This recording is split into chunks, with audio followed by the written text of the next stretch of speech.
Let's take a moment to discuss the roles in the student teaching triad. Let's first start with the cooperating teacher. Cooperating teachers, you already wear many hats in your life, and in the student teaching experience, you'll be wearing 3 primary hats. The first one is the welcoming committee.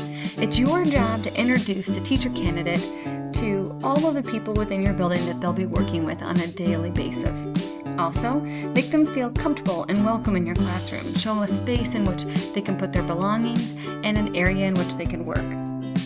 Review your school's policies and procedures with them, and encourage the teacher candidate to get involved in school activities. If they're interested in certain clubs or sports, connect them with the sponsor in the building who's doing those things. The second hat you're going to be wearing is that of, a teacher. So you're going to share with them your materials and your ideas. Make the practice public. Be metacognitive about teaching. Vocalize what you think about on a daily basis. Assist the teacher candidate in developing standards-based lessons. Give the student teacher the background of the curriculum. Show them the steps and the process of planning a unit or a lesson. They need to know the progression.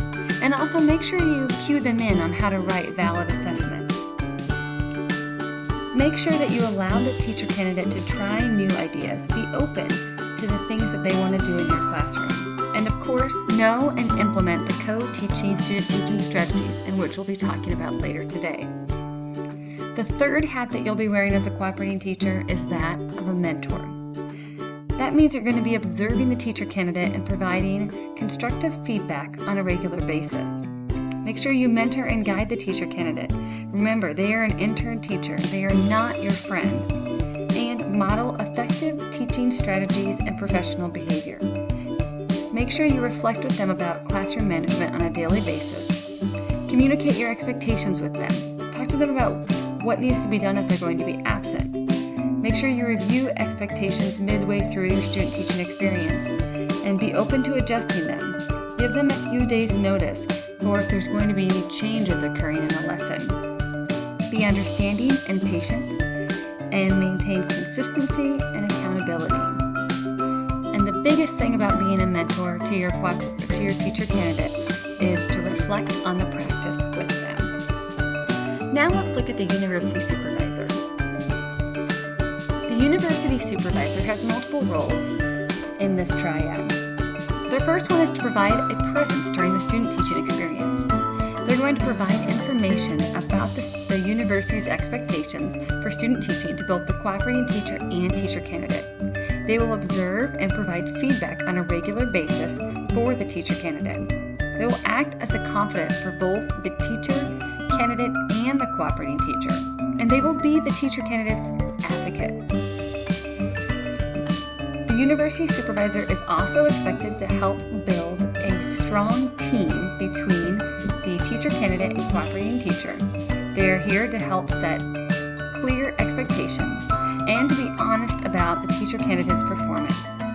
And if any difficult situation arises, the university supervisor is available to help mediate.